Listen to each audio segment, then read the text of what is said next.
Hello, Star Trek fans, and welcome to ReBinge It. This is the ReBinge Star Trek Voyager podcast. My name is Kim. And my name is James. And we are watching Star Trek Voyager from the beginning, one episode at a time.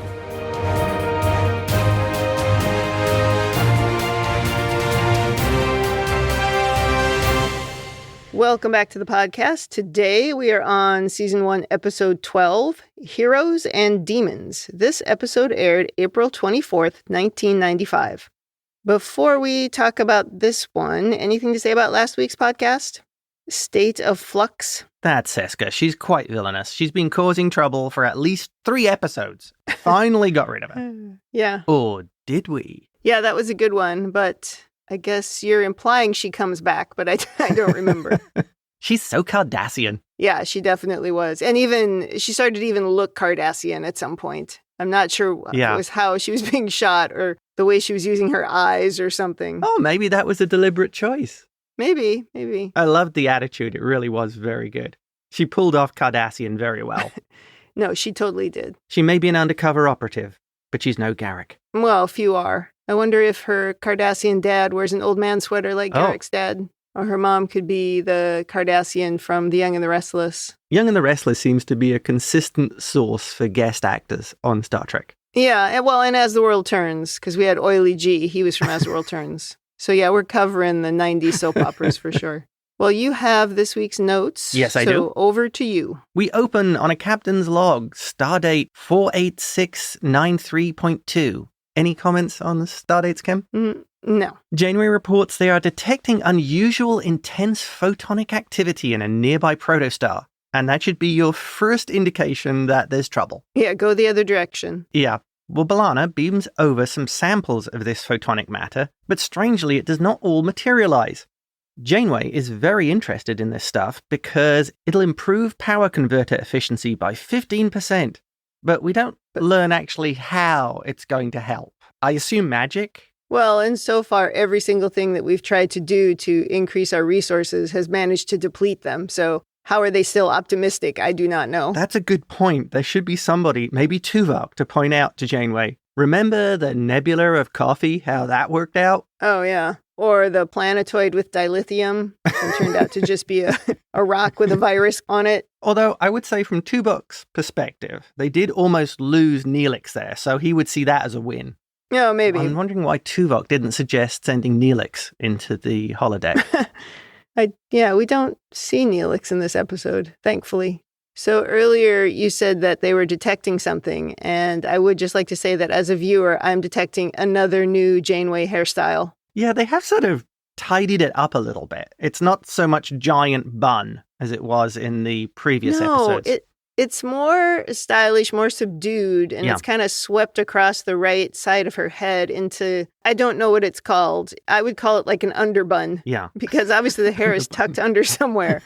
But this is a whole new style. Oh, I would Usually agree. we get one season of a hair, right? Like with the women characters in Deep Space Nine, and then the next season it changes. But with this show, we are trying all kinds of things. You know, the closest thing is probably Mars O'Brien, who during a season, his hair would basically get longer and scragglier, and then it would get a cut. Yeah, but usually minor. Not like Kira and her significant hairstyle changes every season. Yeah. Leaving the hairstylist podcast aside, getting back to the show, to help speed up the analysis, Janeway calls in Harry Kim, who's currently off duty. She's surprised he doesn't respond to her hail immediately, because, Harry's always got to get an A. And when Janeway calls again, Nigel Roddenberry, also known as the ship's computer, informs her Ensign Kim is not aboard the ship. And she should say, again. Why is that dude always missing? Why does it always have to be Harry? Every time. Tuvok cannot find how he left the ship, but he was scheduled to use the holodeck. They can't scan the holodeck for some reason because there is significant interference. Chakotay and Tuvok head down to the holodeck and find a program is running, but they can't stop it. So, naturally, they just walk straight in. Yeah. Yeah. And did you notice before they headed down, Janeway has to say, Commander, get off your butt, Chakotay, and go look for the crew. It's the first officer's responsibility, I believe, to be looking after the crew. And he's just standing there. Okay, in defense of Chakotay here, I think protocol would be he would have to be dismissed from the bridge by the captain. So she would have to let him go. No, I don't think so. I think Riker would have said, I'm on it, and would have just gone. I still think Picard would have had to... He wouldn't have said dismissed, because he's not dismissed. Maybe dismissed is the wrong word. The captain would have to approve his leaving the bridge. Well, I think Chakotay could have said, all right, Tuvok, let's go do it, and she could have nodded or something, but it just seemed like she was going, Commander? I mean, it's even the tone of her voice. Well, why would he do that? It might be dangerous down there. He's probably, too, thinking, oh, Harry, come on, every week. What's Harry got into this time? Has somebody stolen his lungs? Oh, geez. Well, in the holodeck, it looks like a forest at night. And we go into the opening credits in probably what is the oddest Star Trek opening of all time. Yeah, I also took note of that. It seemed like we sort of missed the impact of what happened. Like they needed to do one more thing before they went into the credits. Yeah. Or if they did something like they opened the doors and saw this forest inside, and then you go into the credits. Right. It seemed almost anticlimactic. Yeah, I agree. I made the same note. Or they could have even done it back when Major Roddenberry said he wasn't on the ship. Oh, right? Yeah. Yeah, that would have been a good point for it. Yeah, it was a strange cut. Or maybe what would have made more sense, because that would have been quite short, is that they step into the holodeck and they meet that first character. Then you could have cut. Oh, yes. They see the spear being thrown. Yeah. Right. Yeah. On the holodeck, we learn that the program is based on the epic poem Beowulf. So here we know that Harry likes epic fantasy holonovels, which is probably better than Tom's skeezy bar programs. Well, it's more on brand, I suppose. Yeah.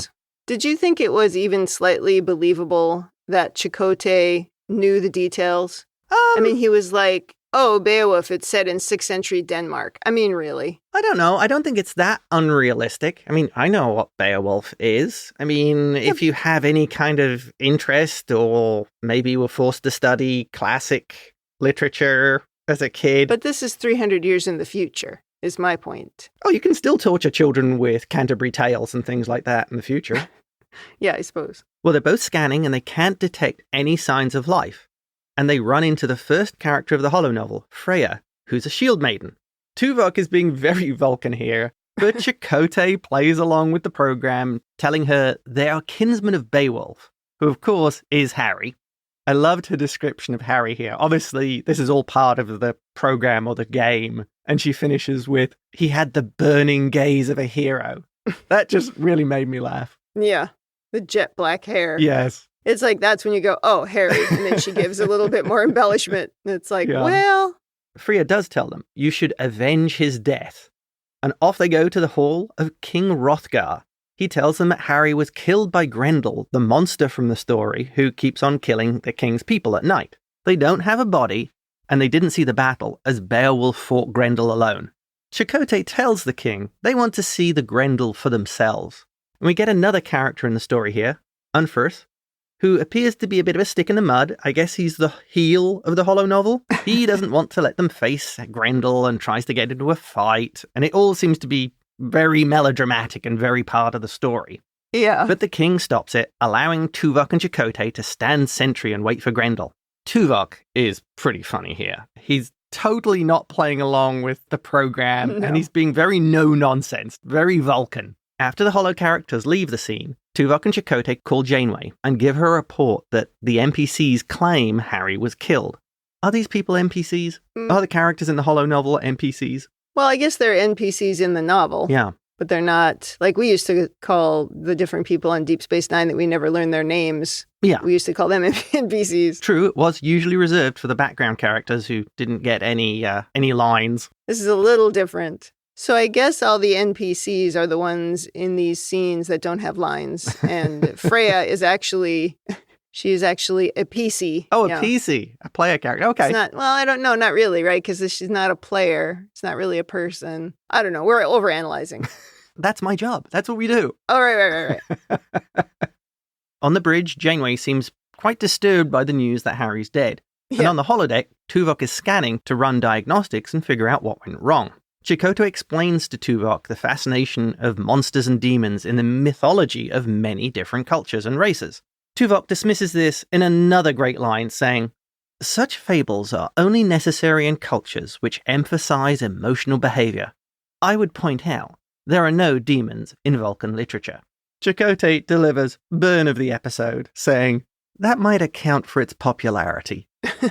I would think Tuvok, with his education and experience, he'd be well aware of other cultures, literature, and mythology. He wouldn't need it explained. Because I could see, as much as the Vulcans are utterly dismissive of it, I could see them learning about it just so they could be smarty pants and show they knew more about these people's mythology than the actual people did themselves. Oh, yeah. I think Vulcans would be probably the worst at doing, well, actually. Well, this has probably been his opinion for a long time, that Vulcan literature is the best. Oh, like Garrick and... Garrick and the Cardassian literature, and it just fit more with his culture. I imagine Vulcan literature to be like encyclopedias. Could they even write fantasy? What would Vulcan literature be like? Very logical. Very dry. It would be about a bunch of stupid humans. Oh, it would be mocking other races. Yeah, just ways to show their superiority. And then they showed how inferior they were by laughing. Well, he can talk about this on his podcast. Did he decide on a name for his podcast? He should call it The Vulcan Hello. I think there's actually is a podcast called that, isn't there? Yeah, there is a podcast called that, so maybe that's a bad idea. Now Janeway and B'Elanna call Chakotay to tell him that photonic energy from the transport of the samples had leaked into the holodeck. Tuvok brings up that Harry may have been converted into energy. There's a lot of technobabble from Janeway here. Yes. This is a technobabble heavy episode. Yes. Well, she's interrupted as in the holodeck it appears the Grendel is returning. B'Elanna tries beaming them out, but she can't get a lock. In the holodeck, we see the doors to the King's Hall start to open, with a bright light behind, and immediately cut to B'Elanna saying, their life signs have gone, and into a dramatic ad break. I mean, poor Janeway. We're 13 minutes into this episode, and she has lost 3 members of the senior staff, Yeah. and she doesn't know what's happened to them. Next thing, send Neelix in. Yeah, let's start being more careful about who we send in there. Right. We're now in a conference with Janeway, Tom, and B'Elanna, and they're discussing what to do. B'Elanna is concerned that anyone who goes back into the holodeck will end up just like the others. I mean, that's a fair guess. Tom has an idea of who they could send into the holodeck, and we cut to the holographic doctor asking, me? See, Tom is thinking, he's like, oh, this guy is so annoying. Let's send him in. Yeah, I have to work with him. Let's send him in. There's now some explanation of how the doctor can be transferred to the holodeck, and Janeway describes it as his first away mission. This is where I really noticed. Janeway's hair actually looks different from the rest of the episode. It looks more like the bun she had earlier. It looks bigger. Yeah, you made me stop and look at that a few times. I don't know, I wasn't quite seeing what you were seeing. It just looked like it had been pushed back a bit more. Maybe it was a bit tighter. Maybe they filmed this early on before it loosened up a bit. But it didn't look like the bun. Like we didn't see the bun. No, we didn't get the mega bun. Yeah. But I thought it looked different. But yeah, it might be. Maybe this was, they shoot out of order. So maybe this was done early and then they were slowly modifying that style during the shooting cycle. Yeah, possibly. Janeway explains to the doctor his mission is to scan the anomaly and get as much data as he can. And after she leaves, the doctor starts studying the text of Beowulf. And this is where I thought, he's a program-based life form, so couldn't he just download the literature file and immediately know everything about the story? Yes, I had that note as well. It makes no sense that he would have to read anything. He's a computer program. Yeah. And the other thing I wrote down was that he says he wants to see that book, and the computer is like, compiling. It's like, seriously? 300 years in the future and the computer has to actually take time to put a book together? I really thought that was funny. We just didn't have any idea of sort of processing power, way back then. But that just made me laugh. It's going to take, 45 minutes to get that together? Looking back to that time, remember how long queries would sometimes take when you wrote huge multi-table queries against vast amounts of data, and you were going, hey, it only ran in 5 minutes. But you are writing for the future. Wouldn't you speed the computers up? Would you keep your same problems? I would wonder, though, whether you would end up with a slightly different issue here, which is, if you had, say, unlimited storage, you could have every version of Beowulf. The Old English version of it, the Klingon.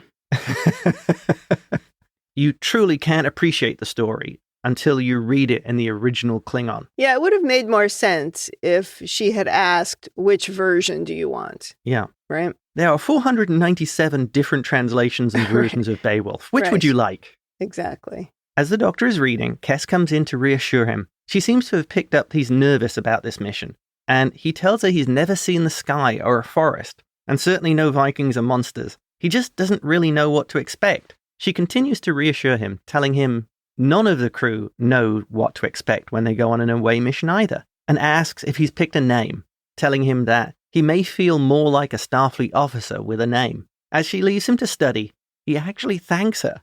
This was a really good... Kes seems to be dropped in these little scenes with the Doctor to really humanize him, and it works really well.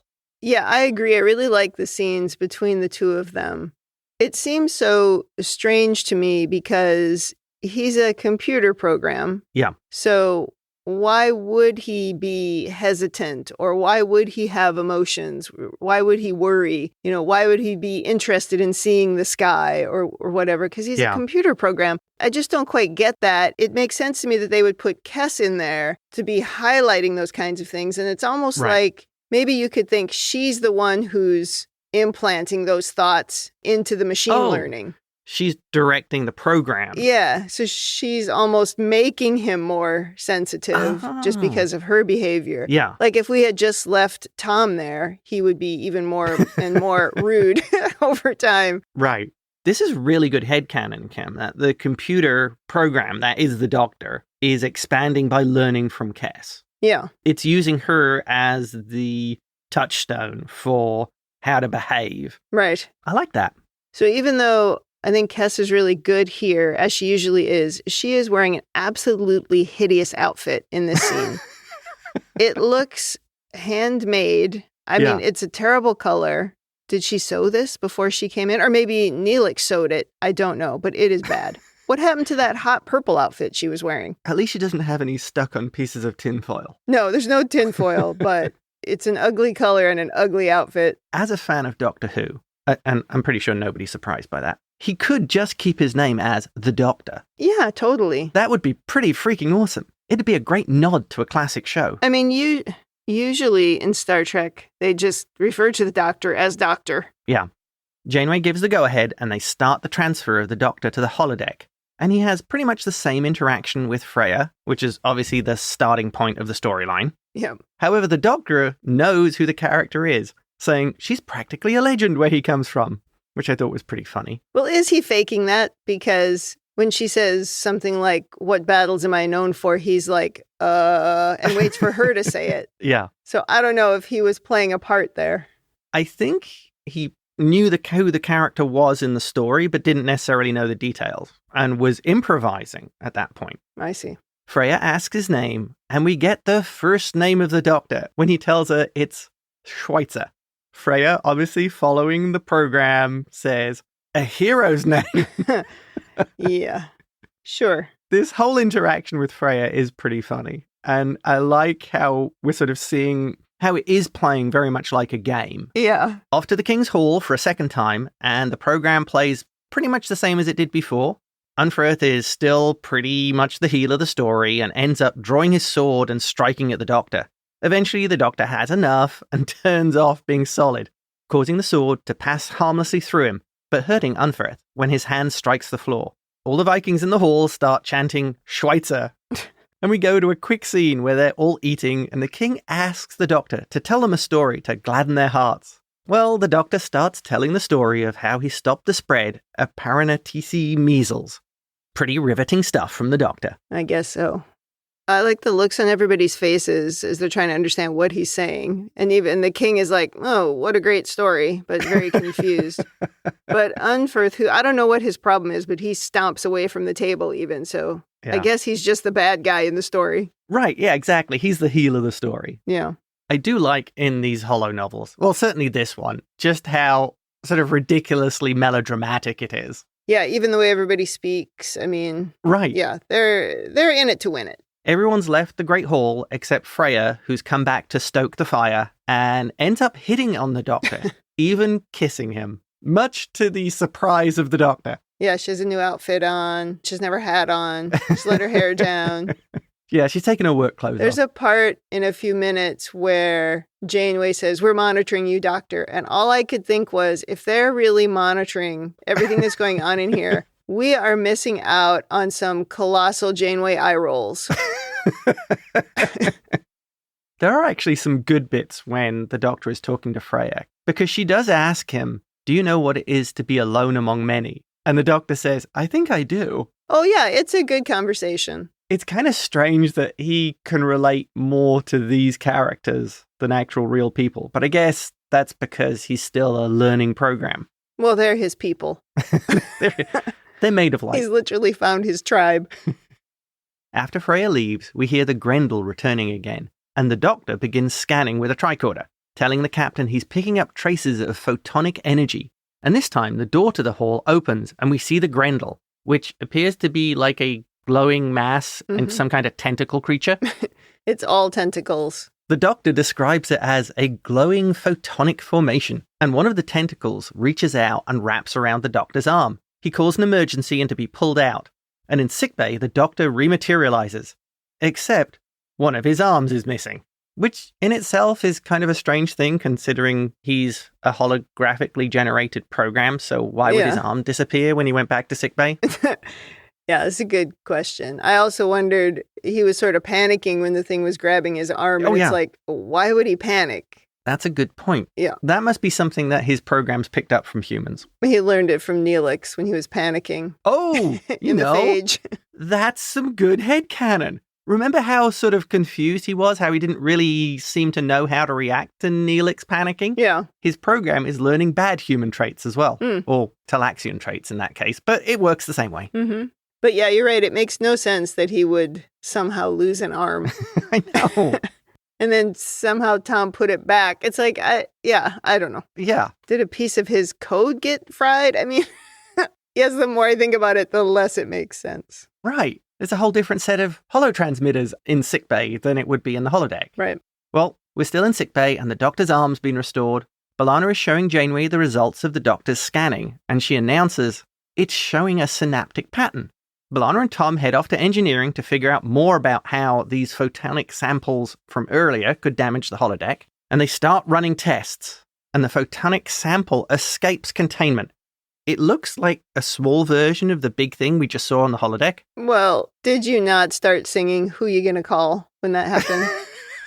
I mean, it was Slimer. It was a more glowy version of Slimer. Yes. Oh, wow. Yes. I didn't think about that. That's funny. It really is reminiscent of that, isn't it? Mm-hmm. Well, this thing just escapes engineering, passing through a console and cutting through the bulkheads. Shouldn't that be very, very worrying if it's actually cutting through the ship? Yeah, I'm sure it's fine. As B'Elanna tries blocking it with a containment field, it starts changing direction, and Tom and B'Elanna come to realize they may be dealing with a life form. Janeway tells Tom to just let it escape, and they'll monitor it. And on the bridge, Janeway watches on the view screen as the glowing ball, which has now escaped the ship, heads towards another large glowing yellow ball, which briefly appears and then disappears. And a shocked Janeway asks, "What was that?" as we go into the ad break. Well, I loved her reaction when B'Elanna says it might be a life form. She's like, a life form? Love it. I will say, they really are rolling out the visual effects here. Yeah. I guess they blew all the budget on the holodeck tentacle monster, so they're just running on fumes on basic. Yeah, and it was just so two-dimensional. It was quite funny. Right. We blew all the budget. Do whatever's cheapest. Give it a fancy name. It'll be fine. Yeah. In sickbay, Janeway describes the glowing ball as a photonic lattice, and the energy form was trying to get back to it, even speculating it could be their version of a ship. Interesting here, they didn't call it a life form, but an energy form. I think it was B'Elanna who said that. In this scene? And I don't think they call it that again.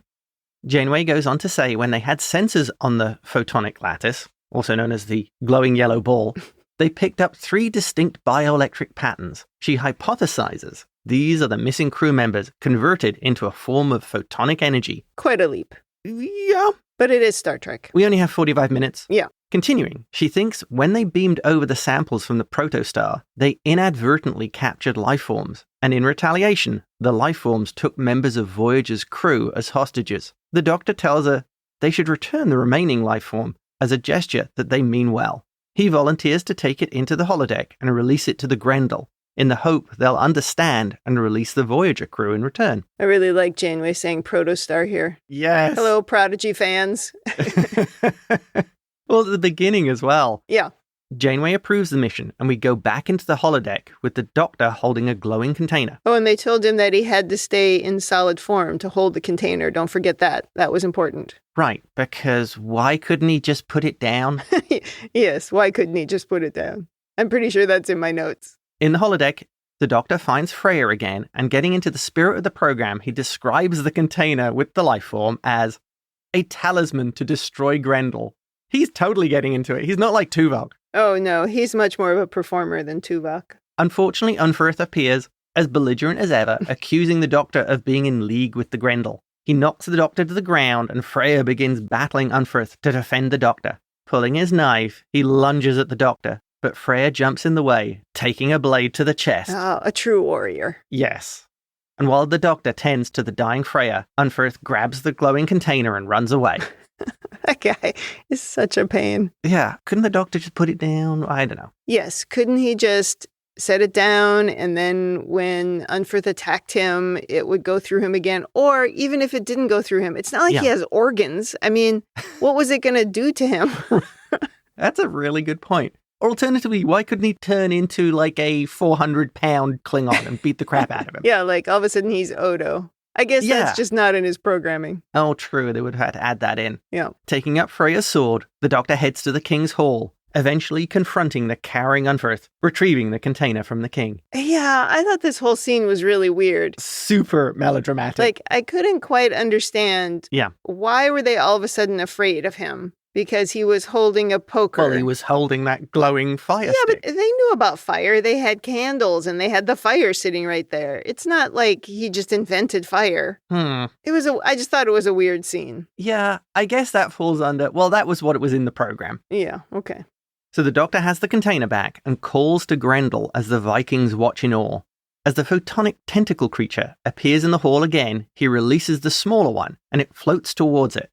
The Doctor asks for the being to return the crew, and on the bridge, Tom reports the photonic lattice has reappeared, and B'Elanna reports a particle surge is happening on the holodeck. As the lattice disappears, the Doctor calls Janeway, telling her the crew have been returned, and Harry is still wearing his cosplay outfit from the game and asks, "Would you mind telling me where I was?"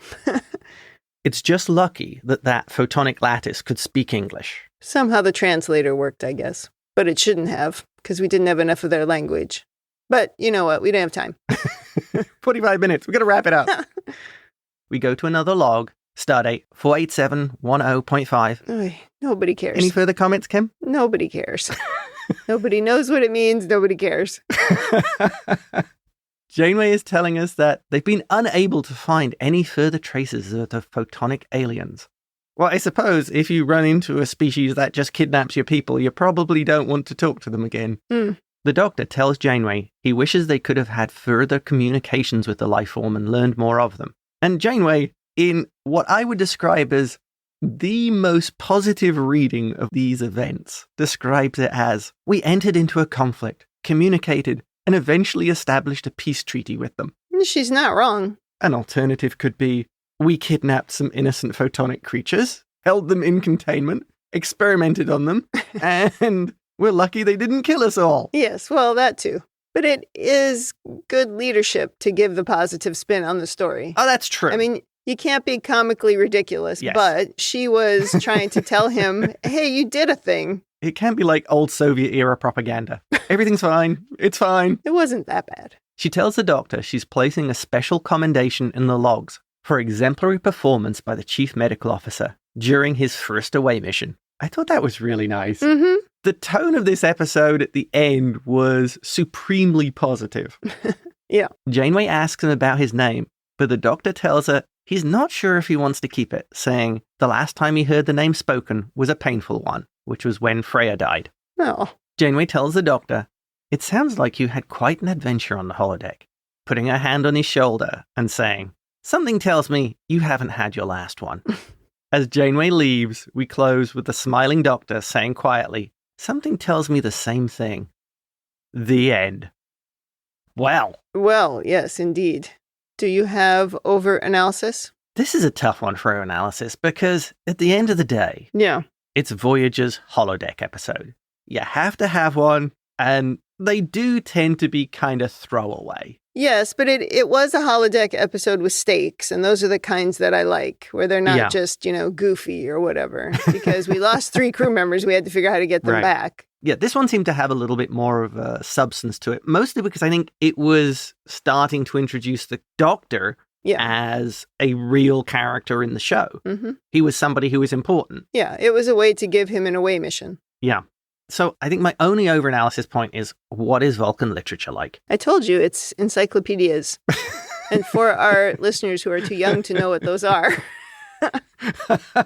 we used to have, It's a printed version of Wikipedia. It is a printed version, but it's limited to what it can have. And we used to have a set of them. And I can't remember, there weren't exactly 26, I don't think. Yeah. Like some were combined into one, and then some took more than one. But what I do remember about them is when you open them up, the pages were like super glossy and shiny. It was very fancy. And we would really go to them to look everything up. Like, you couldn't type something into Google and get an answer. You would go to the stupid encyclopedias that never changed or learned with time. But I imagine that's what Vulcan literature is. Probably practical guides as well. Things about how to set up your quarters in a truly austere manner. Yeah, it could be lots of sort of how-to videos. Yes. I feel like it was addressed somewhere else in Star Trek. I'm just not remembering it. Yeah. Maybe I'm thinking of Klingon. Well, Klingons probably have pretty good literature. Oh, yeah. They would have great stories. Yeah. Beowulf in its original Klingon is something else. And the only other thing I have is, how did the Doctor lose an arm? Yeah, how did the Doctor lose an arm? And then my question is, I just don't understand the Doctor's emotions. It's very confusing, but I guess if he's learning from Kes and learning from Neelix and learning from the things around him, it makes a certain amount of sense. It just bothers me that Data, who was this advanced being, that he couldn't learn emotions. Yes. And so it just seems strange that the hologram can. Right. The concept of Data is blown up by characters like Moriarty, who clearly are intelligent, self-aware, feeling beings in a holodeck program. Mm-hmm. So Data is almost obsolete if you have characters like that or individuals like that.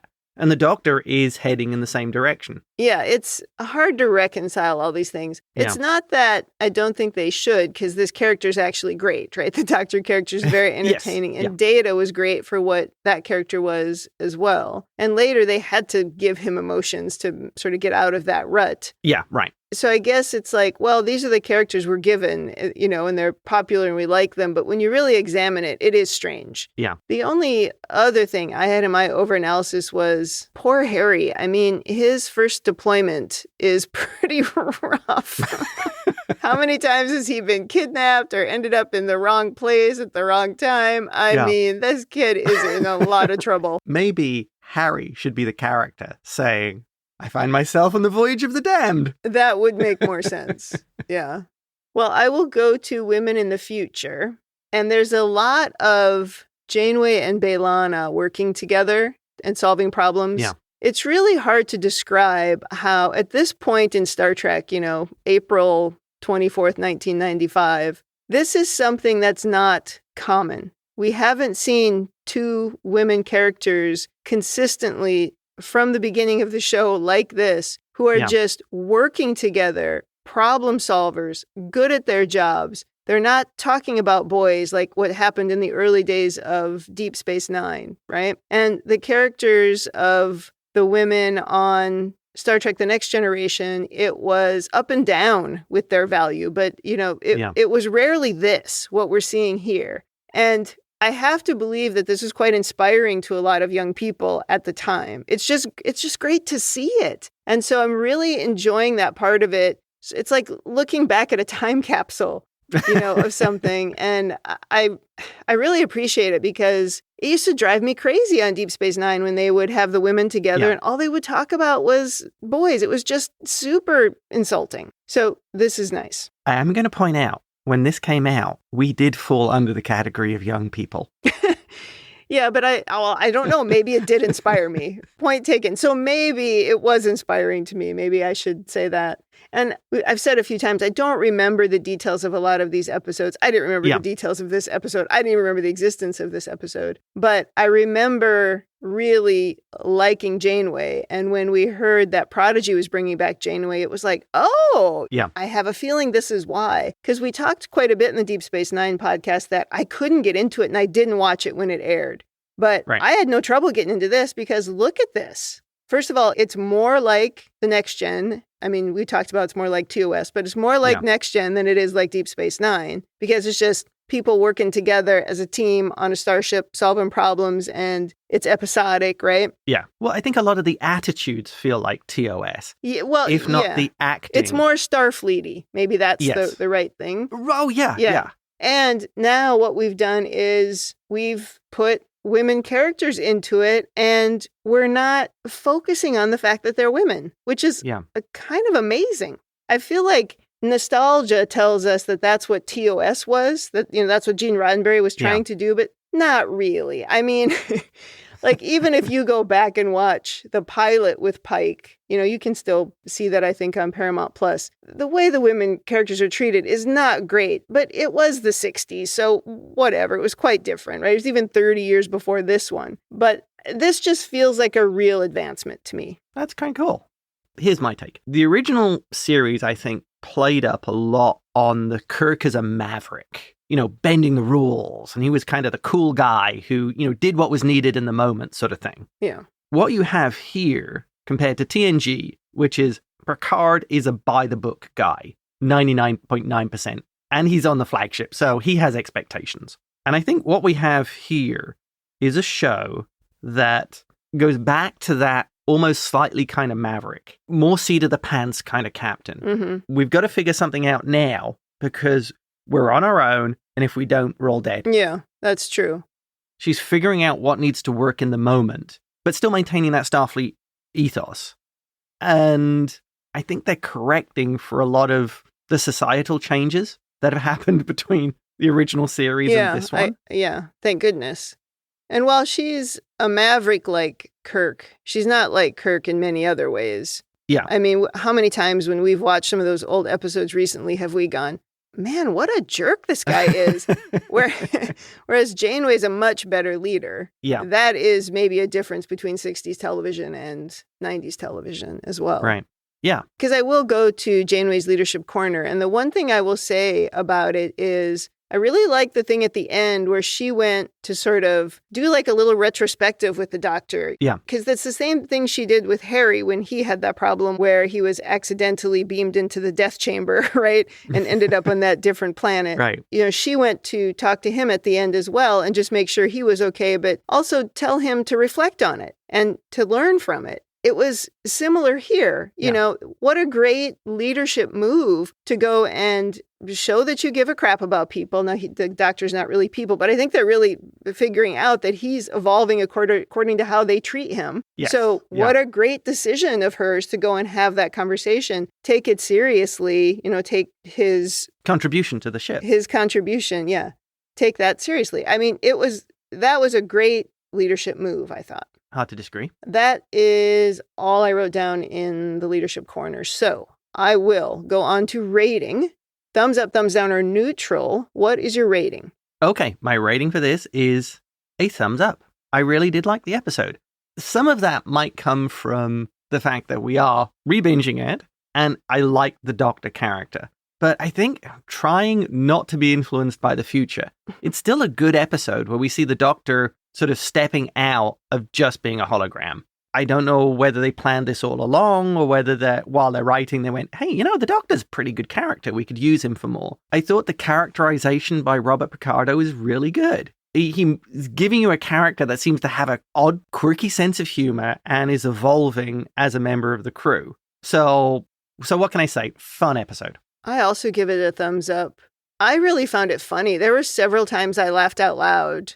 Yeah. And the acting in the holo novel was pretty good. There's certainly been times where we found some sort of questionable guest stars in these moments. And Yeah. I mean, it is a weird thing to be dropped into, but they were playing it like they were in a play, right? With their costumes. Right. And it was very serious. And the woman who played Freya, she was really good. And absolutely, Robert Picardo is very good. I think everybody is good in this episode. It's almost like I feel like, and you were sort of, your tone was the same.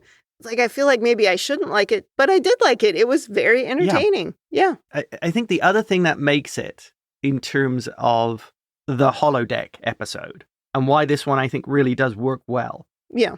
The holodeck characters were all super melodramatic. And the actors playing them all got that you were playing this melodramatic, scenery-chewing roles because that's what you would expect from the holodeck. And then at the same time, you have Tuvok, who is completely playing it straight. Right. Playing it Tuvok. Yeah. You have Chakotay, who is like, look, you got to play along with these things. And then later, when the Doctor comes in, he's playing it very seriously of, I've got a mission to do here. Mm-hmm. So although there's little bits of humor, you have him playing this one way with all this melodrama around him. Yeah. And the contrast between that, I think, makes it entertaining as well. Yeah. Yeah. Agreed.